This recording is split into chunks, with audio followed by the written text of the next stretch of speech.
On May 25th, 1977, George Lucas's epic space opera about a rebel alliance led by Princess Leia and its attempt to destroy the Galactic Empire's space station, the Death Star, starring Mark Hamill, Harrison Ford, Carrie Fisher, earned a whopping $461 million in the US box office and $314 million overseas, ranking the newest, highest-grossing film of all time.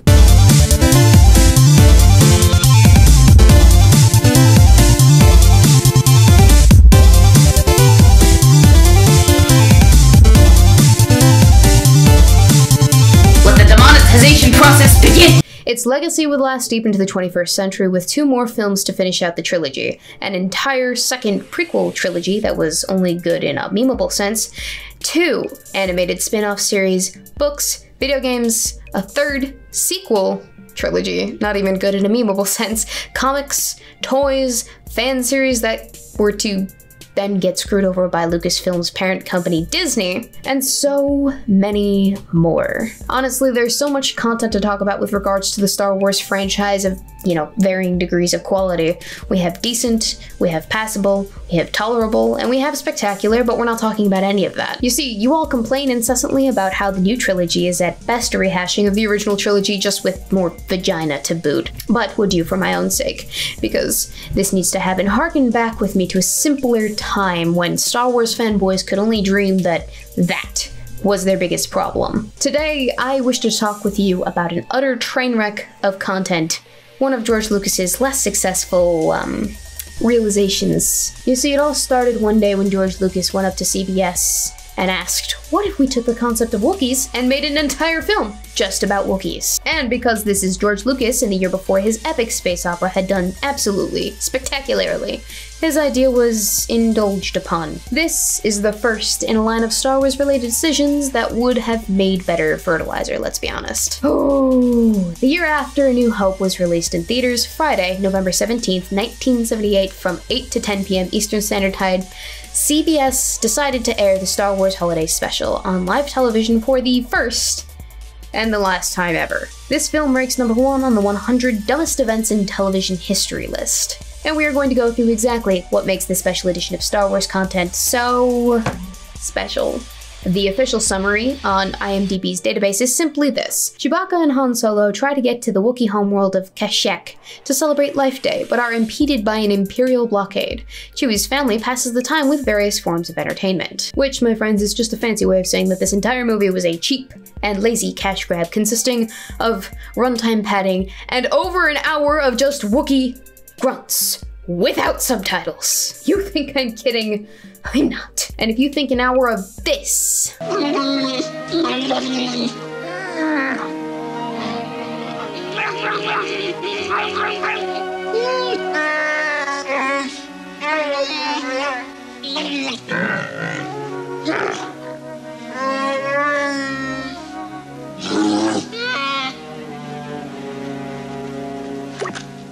is an acceptable thing to special release to a public who's expecting something akin to A New Hope, I don't know what to tell you except that perhaps you should see a doctor about your maladaptive mental state. That cannot be contingent of a successful existence by any stretch of the imagination.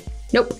Now, if you were to ask me if viewing this train wreck were worth the experience, I'd tell you not to waste your time unless you are either incredibly high, incredibly drunk, incredibly both, or on your way there. I was none of that during the viewing of this train wreck. So on paper, the idea of an entire movie just about Wookiees and their homeworld sounds like it could be an interesting concept given what we've seen from Chewbacca in A New Hope. In execution, not all it was hyped up to be. No. Chewbacca's family looks like it was something out of a Gremlins furry movie. They're too creepy to actually be adorable but passable, set up to live in a treehouse. A revolutionary idea that was wasted on this burning trash fire. This idea, interestingly enough, was not to be redeemed until 2 decades later with the release of the first episode of Bear in the Big Blue House in 1997. Thankfully, by this point, daytime television had figured out that audiences don't really like it when your large furry bear creatures speak in untranslated and undubbed grunting noises that they can't understand for an impossibly long number of minutes without another person present to translate for them. Audience, I gotta ask, when you think of Star Wars film, do you think Brady Bunch stylized walkthrough of Wookiee life? Or space battles, lightsaber duels, and blaster showdowns.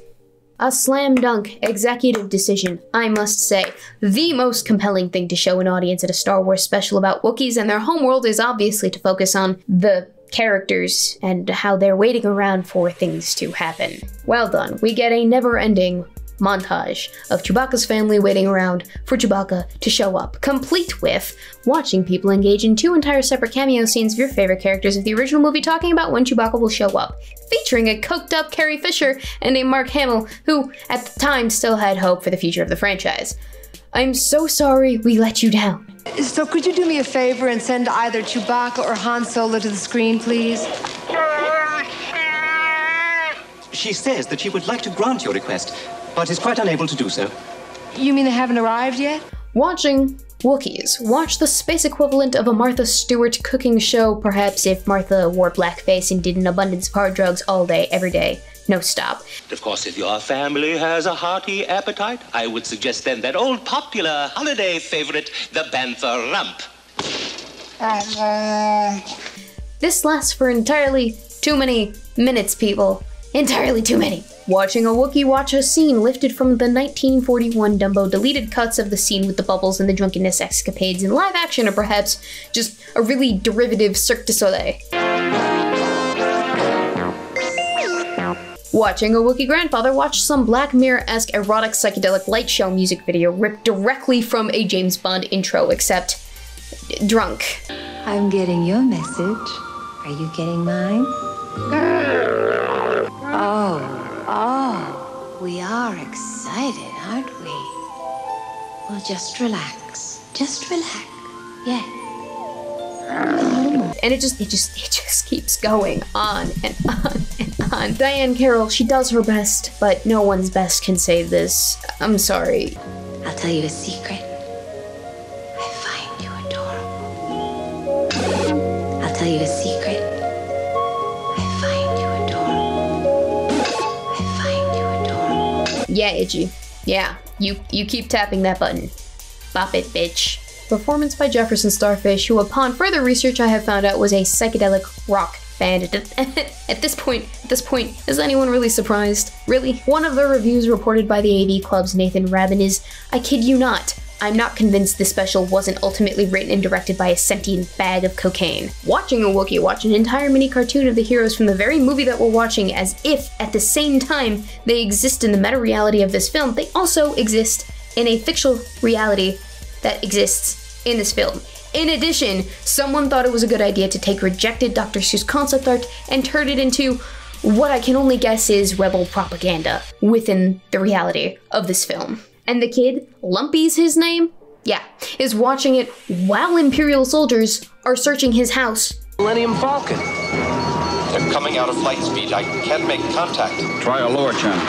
Falcon, do you copy? Come in, Falcon. It's Chewie, but where's Han? Who greenlit this? I need to know. Then we have the thorough bison decapitation.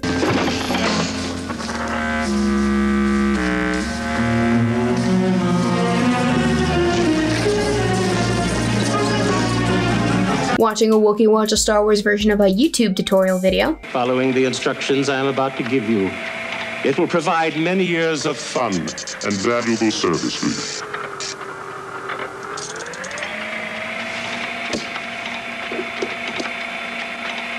Watching Imperial soldiers watch an Imperial propaganda video to counterbalance the cartoon from the audience's benefit, because even in the 70s, all ideas are created equal, guys. But this isn't just any Imperial propaganda video, people. It is an Imperial propaganda video on your favorite planetary dive, Tatooine, featuring a romantic subplot between Hole in His Head and Woman with Adam's Apple that is more compelling than the entirety of the rest of this film. I'm not pouring, we are not drinking, we are talking. I'm moving this to make room for a drink so that next time I say what'll it be, and you tell me, I can put it right there. Also, we have another music number featuring Woman with Adam's Apple as the main singer person. Face to face. Next time you're dry, friend, try stopping by, friend, if there's a light in the place. All of the Wookiees moving into the afterlife. I think that's what this scene is, because we have to round out this plot eventually. We can't keep putting off the regularly scheduled programming, even though our plot filler is not any better at all. And finally, we end the agony of this film with Carrie Fisher's other solo indulgence. A day of peace, a day of harmony. A cocaine-induced, absolutely necessary fourth music number that neuters the original John Williams score by putting vocals to it. You know, people, everyone gives Disney a lot of flack for their current day work with the franchise, but at least they did away with the VR erotica. In fact, the one correct decision that Disney has made with regards to this franchise, and one I entirely agree with, is disowning from the canon this furry-faced debauchery-riddled botched abortion of a holiday special. Small blessings, people. This movie was a violation of my constitutional right from cruel and unusual punishment, and I just want everyone to know that.